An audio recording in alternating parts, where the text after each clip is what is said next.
Corona संक्रमण में लगातार गिरावट, राहत की खबर है। 24 घंटे में पश्चिम बंगाल में 10,137 नए कोरोना संक्रमित मरीज मिले हैं और 131 लोगों की मौत हो गई है। चक्रवाती तूफान यास पर प्रधानमंत्री की समीक्षा बैठक में बंगाल की मुख्यमंत्री ममता बनर्जी के शामिल न होने और इसके कुछ देर बाद मुख्य सचिव के तबादले को लेकर घमासान जारी है। इस बीच ममता बनर्जी ने बहुत बड़ा दांव चला है। ममता बनर्जी ने अलापन बंदोपाध्याय को अपना मुख्य सलाहकार बनाने का ऐलान किया है। मंगलवार से अलापन बंदोपाध्याय बंगाल के मुख्य सलाहकार के तौर पर काम करेंगे। वहीं मुख्य सचिव पद की जिम्मेदारी हरिकिशन द्विवेदी को सौंपी गई है।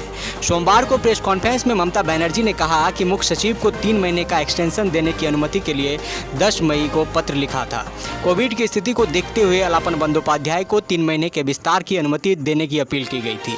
पत्रकारों से बातचीत में ममता बनर्जी ने कहा कि कलाईकुंडा में पीएम ने कभी नहीं कहा कि मेरे साथ हवाई समीक्षा के लिए आइए। पीएम कलाईकुंडा पहुंचे ताकि वो दिल्ली के लिए रवाना हो सके। उसके बाद क्या हुआ आप सभी जानते हैं। ममता ने कहा कि केंद्र हिटलर और स्टालिन की तरह बर्ताव कर रहा है। वहीं ममता के इस कदम के बाद सूत्रों का कहना है कि अलापन बंदोपाध्याय के खिलाफ केंद्र सरकार कार्रवाई करेगी। उन्हें चार्जशीट दी जाएगी। रिटायर होने के बाद भी कार्रवाई की तैयारी है, क्योंकि ममता के इस फैसले के बाद केंद्र भी कार्रवाई पर अड़ गया है। 6:15 बजे के आसपास केंद्र ने कहा कि भले ही अलापन रिटायर हो रहे हों, लेकिन हम चार्जशीट भेजकर उन पर कार्रवाई करेंगे। बता दें कि केंद्र सरकार के कार्मिक मंत्रालय ने शुक्रवार को बंगाल के चीफ सेक्रेटरी अलापन बंदोपाध्याय को दिल्ली तलब किया था। अलापन को सोमवार सुबह 10 बजे दिल्ली बुलाया गया था, लेकिन वो सोमवार को नहीं पहुंचे और बंगाल में ही अपने काम में जुटे रहे। अब केंद्र सरकार अलापन बंदोपाध्याय के खिलाफ अनुशासनात्मक कार्रवाई कर सकती है, क्योंकि नियमों के मुताबिक अगर अफसर को लेकर केंद्र और राज्य के बीच भी कोई विवाद होता है तो केंद्र का फैसला ही माना जाता है। गौरतलब है कि प्रधानमंत्री नरेंद्र मोदी की बंगाल में हुई साइक्लोन यास के मसले पर मीटिंग में बंगाल के मुख्यमंत्री ममता बनर्जी, चीफ सेक्रेटरी अलापन बंदोपाध्याय पहले तो काफ़ी देरी से पहुंचे और उसके बाद चंद मिनटों में ही निकल गए। इसी के बाद केंद्र ने चीफ सेक्रेटरी पर एक्शन लेना शुरू किया, लेकिन इस बीच ममता ने अलापन को अपना मुख्य सलाहकार बनाकर खेल बदल दिया है। ममता ने HK द्विवेदी को अपना नया मुख्य सचिव और BP गोपालिका को नया गृह सचिव नियुक्त किया है। ममता ने कहा कि अलापन 31 मई को रिटायर हो रहे हैं और वे दिल्ली में ज्वाइन करने नहीं जा रहे हैं। उन्हें 3 साल के लिए मुख्य सलाहकार बनाया गया है। पश्चिम बंगाल में कोरोना संक्रमण के घटते मामलों के मद्देनजर पश्चिम बंगाल की सरकार ने लॉकडाउन में आंशिक छूट की घोषणा की है। सीएम ममता बनर्जी ने सोमवार को नवान्न में संवाददाताओं को संबोधित करते हुए कहा कि खुदरा दुकानें अब दोपहर 12 बजे से 3 बजे तक खुली रहेंगी।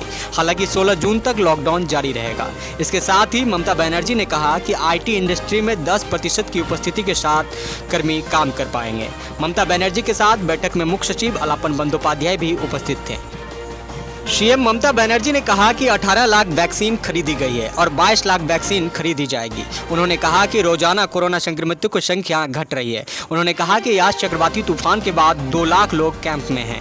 उन सभी जगहों पर द्वारे त्राण लगाए जाएंगे जो चक्रवात के कारण क्षतिग्रस्त हुए हैं। उन्होंने कहा कि दक्षिण 24 परगना के जिलाधिकारी से बात करने के बाद मुझे पता चला कि कुछ दिक्कतें हैं। जलभराव से राहत की समस्या हो रही है। लोगों के पीने का पानी सुविधाओं की कोई कमी नहीं है।